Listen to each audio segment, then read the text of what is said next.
Hello friend, welcome back to my YouTube channel study material.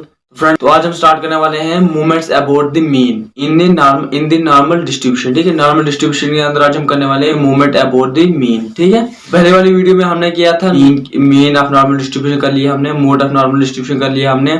ठीक है, variance of normal distribution कर लिया हमने। जिनने वो वाली वीडियो नहीं देखी, डिस्क्रिप्शन में जाए, आपको लिंक मिल जाएगा। ठीक है, तो आज हम करने वाले हैं movement about the mean in the normal distribution. ठीक है, वीडियो को स्टार्ट करने से पहले हमारे चैनल को सब्सक्राइब कर दीजिए, बेल आइकन को ऑल पे सेट कर दीजिए, ताकि मैं जितनी भी वीडियो बनाऊं उनकी नोटिफिकेशन आप तक आराम के साथ पहुंच सके। तो चलिए इसी बात पे करते हैं वीडियो को स्टार्ट।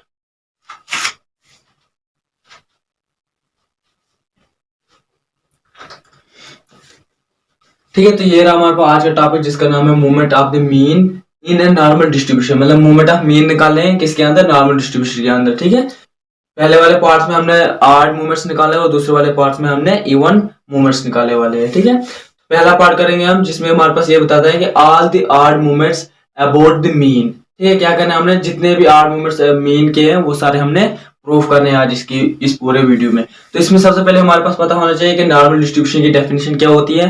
तो पढ़ा ली है मैंने, लेकिन इसमें हम और एक उसकी जिक्र करेंगे। सबसे पहले मैं लिखूंगा नॉर्मल डिस्ट्रीब्यूशन की डेफिनेशन, वो हमारे पास ये होती है।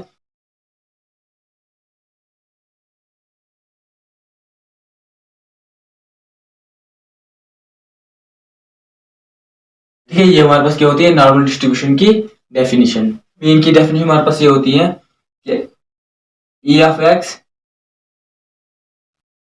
Is equal to integration minus infinity से इंफिनिटी। ठीक है, एक्स एफ ऑफ एक्स और डी ऑफ एक्स यही होती है। ठीक है, अब इसके तहत हमने क्या निकाले हैं, आर्ड मूवमेंट्स। ठीक है, आर्ड मूवमेंट्स हमारे पास आर्ड की डेफिनेशन क्या होती है हमारे पास, कि मैं डेफिनेशन यहाँ पे लिख रहा हूँ। ठीक है,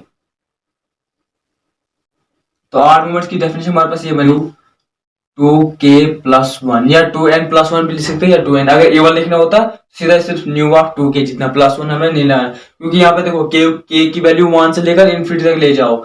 अगर यहाँ पे 1 डालेंगे तो कितना होता है 3, 2 डालेंगे तो 5 होता है, 3 डालेंगे तो 7 होता है। इस तरह से हमारे पास ये क्या आ रहा है, 8 आ रहा है। ठीक है, तो 2 mu of 2k+1 is equal to किसके बराबर होता है, e of x minus mu. ठीक है, और इसकी पावर और इसमें साथ में 2k+1। ठीक है, तो ये रहे हमारे पास किसी डेफिनेशन आर्ड मूवमेंट्स की डेफिनेशन। हमें क्या करना है, ये वाला हमने फाइंड न्यू ऑफ 2k+1 किसके बराबर आता है वो हमने फाइंड करना है। तो न्यू ऑफ 2k+1 ये है हमारे पास। तो यहाँ पे हमारे पास जो मीन है वहां की डेफिनेशन डाल दो। ठीक है, e of x minus mu is equal to 2k+1, और वहां से हमें प्रूफ निकालना है। इसमें सबसे पहले देखो, इसमें स्टेप वाइज हम कर लेंगे, तो वो आप हमारे लिए भी आसान रहेगा और आपके लिए भी आसान। तो चल सबसे पहले लिखते हैं प्रूफ। देखो, स्टेप फर्स्ट में हम सबसे पहले क्या करना है, हमने ये वाली हमने डेफिनेशन फाइंड करनी है। तो ये किसके तहत हमने फाइंड करनी है, जो हमारे पास मीन की डेफिनेशन होती है, e of x is equal to x f of x d of x के बराबर। तो लिखो पहले न्यू एज इट इज। ठीक है, new 2k+1 is equal to, हमने ये फाइंड करना है। ठीक है, आर फाइंड करना है, और इंटीग्रेशन, अब मीन की डेफिनेशन लगाओ, इंटीग्रेशन माइनस इंफिनिटी से इंफिनिटी। x की जगह हमने क्या डालना है, या फिर x, मतलब इसका ये मतलब होता था, हम लिखेंगे x माइनस न्यू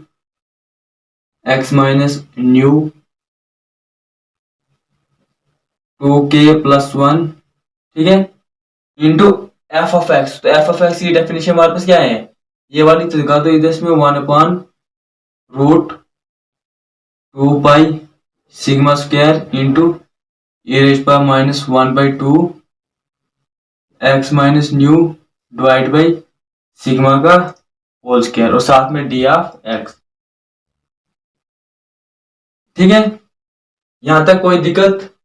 देखो, यहां तक हमारे पास कुछ नहीं है, ये सीधा x और f ऑफ x, यही दिया हमने x, ये हमारे पास x, जो हमारे पास क्या है, e of x minus new 2k+1, और ये हमारे पास f ऑफ x की वैल्यू दी हुई है। ठीक है, इसमें मीन और नॉर्मल डिस्ट्रीब्यूशन की डेफिनेशन हमें इस्तेमाल किया है। सेकंड में क्या करना है हमने, स्टेप सेकंड में हमने इसमें सब्स्टिट्यूट इस्तेमाल करना है। ये जो हमारे पास x माइनस न्यू है, इसमें हमने क्या करनी है, वैल्यू सब्स्टिट्यूट करनी है। लिख लो सब्स्टिट्यूट द वैल्यू।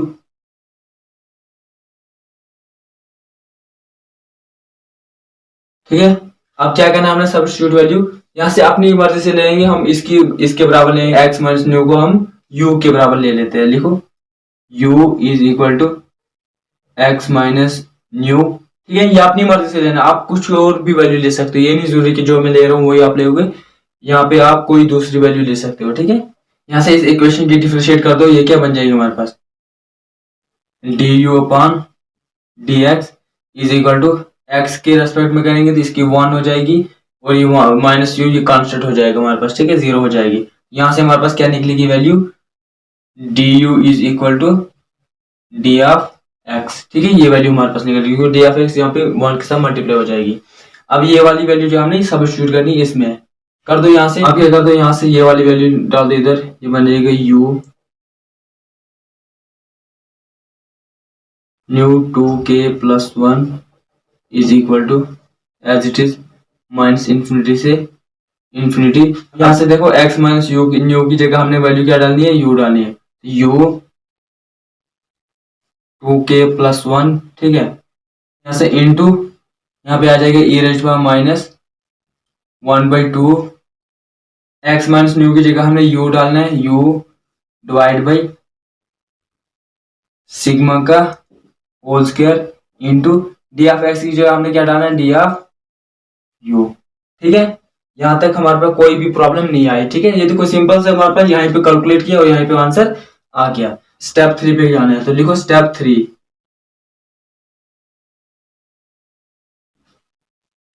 ठीक है। तो स्टेप 3 में क्या करेंगे हम, यूज सिमेट्री करेंगे या फिर एवेल्यूएट करेंगे, तो लिखो यूज सिमेट्री,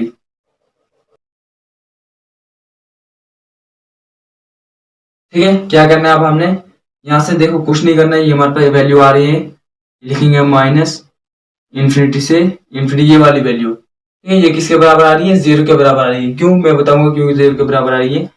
न्यू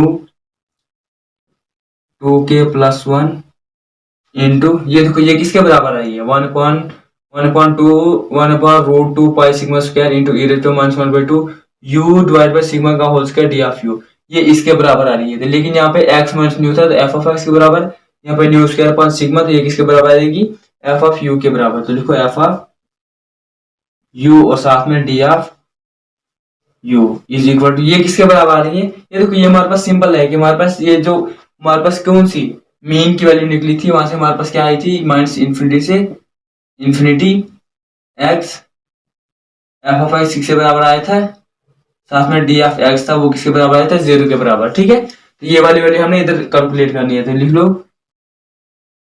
ठीक है। लिख सकते हैं बाय मीन डेफिनेशन, ठीक है, बाय मीन डेफिनेशन, ठीक है, हम लिख सकते हैं इसका रीजन। अब यहां से क्या करना है हमें,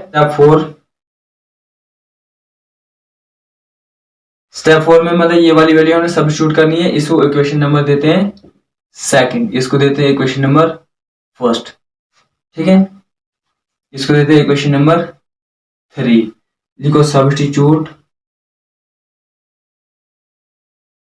इक्वेशन 3 इन इक्वेशन सेकंड, ठीक है। वी गेट, यहां से क्या बन जाएगा हमारे पास,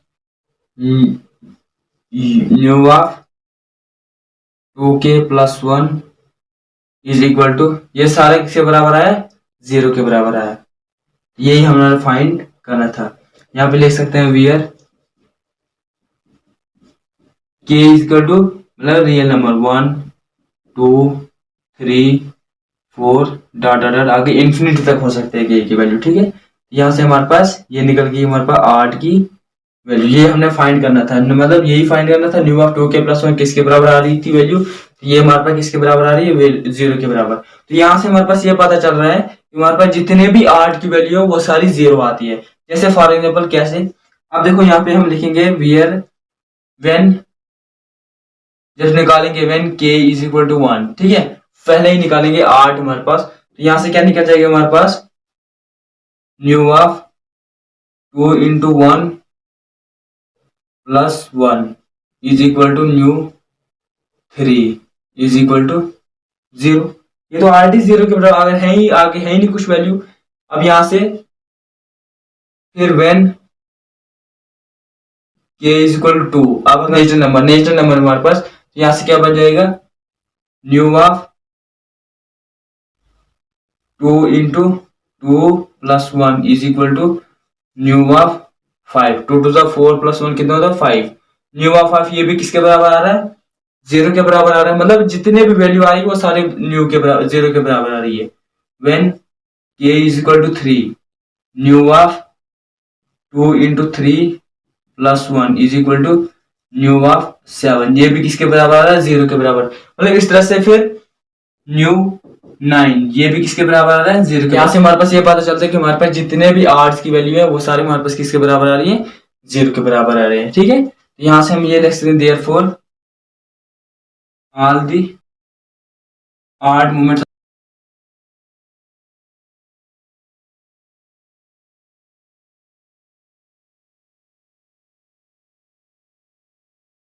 मतलब जितने भी हमारे पास आर्ट मूवमेंट्स हैं किसके अंदर, art movements of mean in normal distribution के अंदर, तो हमारे पास सारे कितने आ रहे हैं 0 के बराबर है, ठीक है। मिलते हैं दूसरी वीडियो में दूसरे टॉपिक के साथ, तब तक के लिए बाय बाय टाटा।